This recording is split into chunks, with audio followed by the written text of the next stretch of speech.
Cornwall Pride is a symbolisation of what Pride is in the UK. Pride's existed for the last 50 years in the UK.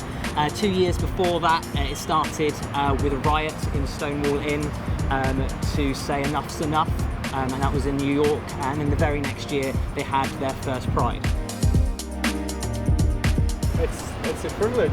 It's a joy to be able to stand here and be with you when we unveil that flag. It's fantastic, and it's a tiny little step and a small symbol, but it's a really, really important one as well at the same time. So I'm hugely excited about what we can do in Royal Cornwall Hospital NHS Trust, and what we can do not just in our trust but across the whole of the health community.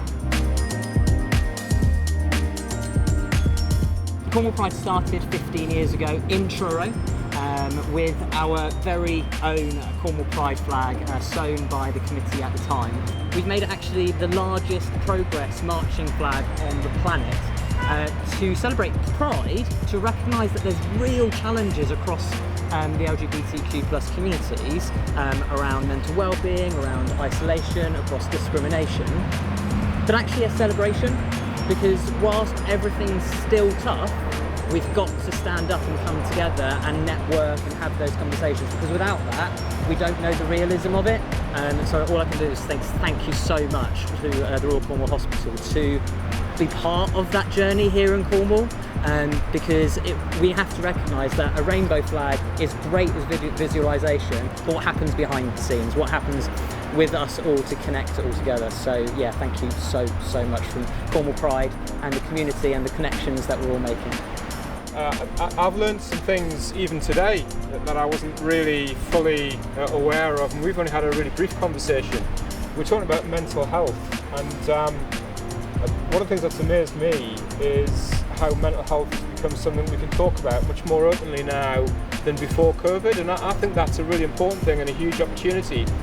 But I don't think I'd appreciated the particular impact of mental health on people from the LGBT community. I think until we were having that brief conversation, that hadn't really kind of registered that we need to do so much more. I think there's an opportunity, if we can seize that, to really move forward, and that's a really, really important part of health in this region. So it's one that I'm particularly wanting to see what we can do, and we're not the mental health provider. Cornwall Partnerships Trust is, and they do an outstanding job, but we can help them and we can help the whole community in this area. So I think it's absolutely right to identify that, and there's a real opportunity for us as a health service if we're prepared to take that, and we absolutely are. So I'm looking forward to seeing what we can do and how we can do that in partnership.